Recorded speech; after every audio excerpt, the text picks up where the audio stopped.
Hi, I'm Paul Thompson, County Agent with Clemson Extension Service here in York County. Today I'm visiting with Larry Feller, owner and proprietor of Persimmon Hill Hops farms in the great metropolis of Smyrna, South Carolina. How you doing today, Larry? I'm good. Welcome to Persimmon Hill. Well, I'm glad you're having us today. You know, a lot of hops are grown elsewhere in the United States. What made you decide you wanted to grow some hops right here in South Carolina? Well, you look at all the microbreweries and home brewers that have really jumped on the bandwagon of producing IPAs.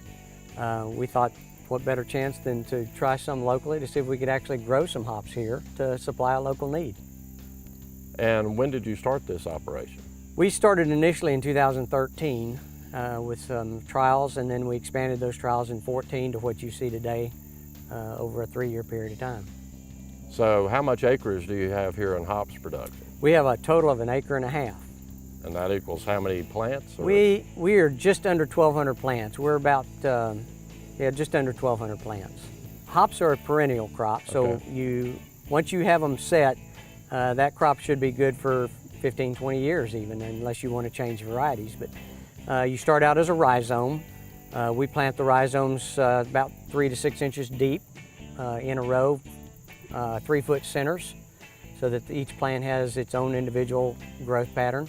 They grow clockwise, so you have to train them on a core twine as our material because it's got a fiber that's actually made from coconut husk. It's got a fiber that the vines can actually hold onto as they climb up. These vines will climb anywhere from 3 to 6 inches in a day when they're in their growth mode. So almost like kudzu, huh? Very much like kudzu.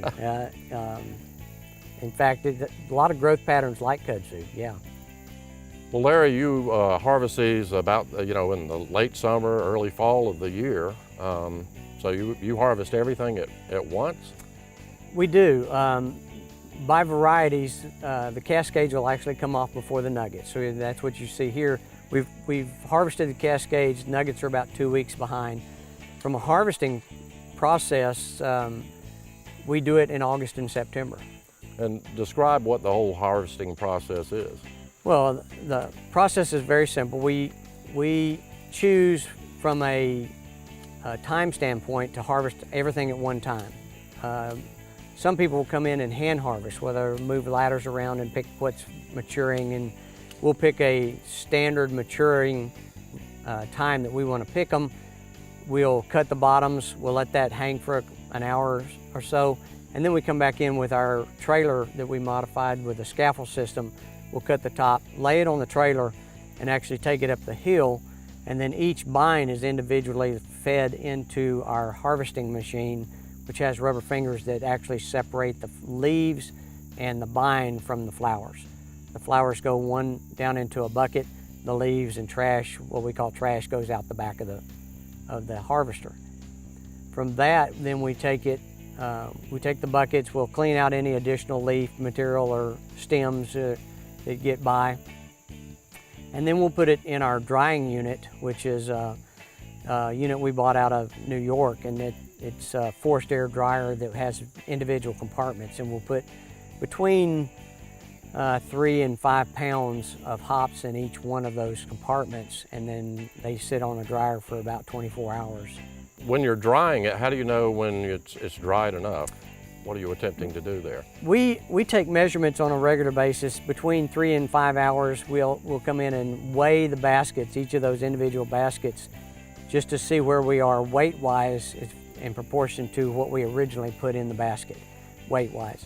And then once we get down to about 30% of the original weight, we'll start using a moisture meter where we actually test individual hops. We'll test handfuls of hops to see where we are moisture-wise to get down between 10 and 12% is ideal for packaging.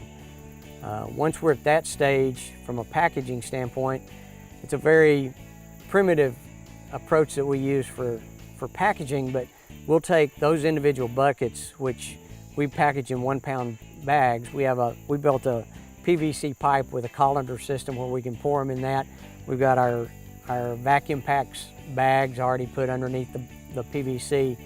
We pack a pound that we've weighed, we pack a pound into that PVC and then vacuum seal that bag, and that's We hand pack every pound that goes off of this property. So hand-packed hops. Hand packed hops. And then where do they go from there? Well, we have some local microbreweries that have really taken on an interest in the hops. We have some home brewers that are taking interest in wanting to do some local brewing. Okay. How do you store these things when, how long they last packaged? Once we have them in the package, they're shrink wrapped, vacuum sealed bags. We'll tag them and then put them in our freezer. As long as they're in the freezer, they're not going to break down. Typically hops, if you take it right off the vine and let it sit, you would probably lose 20% of the available lupulin in the plant itself in about 30 days. So every 20 to 30 days, you lose about 20%. So by freezing them, we keep them fresher than they would be even coming in from out of state. So lupulin is the name for the essential oil that's in hops. Yes, I probably didn't mention that earlier, but yeah, what you're really actually doing is taking the yellow pollen-looking stuff that's called lupulin out of the flower itself, and that's what's used for the bittering and the flavoring and the aroma that you get. Well, Larry, it's been a great day out here. Thanks for having us out. Thank you. Okay, well, let's head up the hill and see some more of the operation. Sounds good.